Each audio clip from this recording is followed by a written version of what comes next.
Көрші апаң келіп тұр саған. Бірдеңе сұрайым дей ма? Мақсат. Шу, мам, не болды тағы? Оянсаңшы дей, мана апаңды күттірмесе шап болады ғой. Болды. Ояншы айналайын. Саламатсыз, Галия апа, не болып қалды? Ой, абай, тал түске дейін ұйықтайсың ба? Немене ол?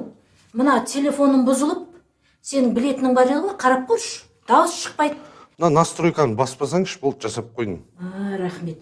Немерелер ғой басатын, мен баспаймын. Ондай немелердің қолын шопыстау керек. Ойбай, сен де айтады екенсің. Одан да жұмысқа кірдің ба? Соны үші. Мам, зубной паст бітіп қалған ба не? Алдыңғы күні бітті ғой, балам. Суды өшіріп тастаған ба? Қомыслығын төлемегеннен кейін сөндіріп тастады енді. Төлемейсіз ба енді? Біреу жұмыс істесе, төлейміз деп соны күтіп отырмыз ғой, балам. Сен енді жас емессің, жұмыс жасап.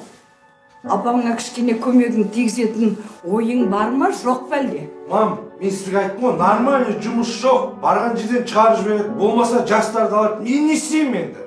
Енді жүресің бе осылай? Анау, мынау деп сылтау айтып, тым болмағанда қолыңды ұзартып, келінді әкелмедің ғой үйге, балам-ау! Сен осылай бір күніңде емес, өміріңді ұйықтап өтесің, білдің ба? Ұйқы тек қана ана өмірде ғана керек саған, сонда мәңгілік ұйықтайсың ғой.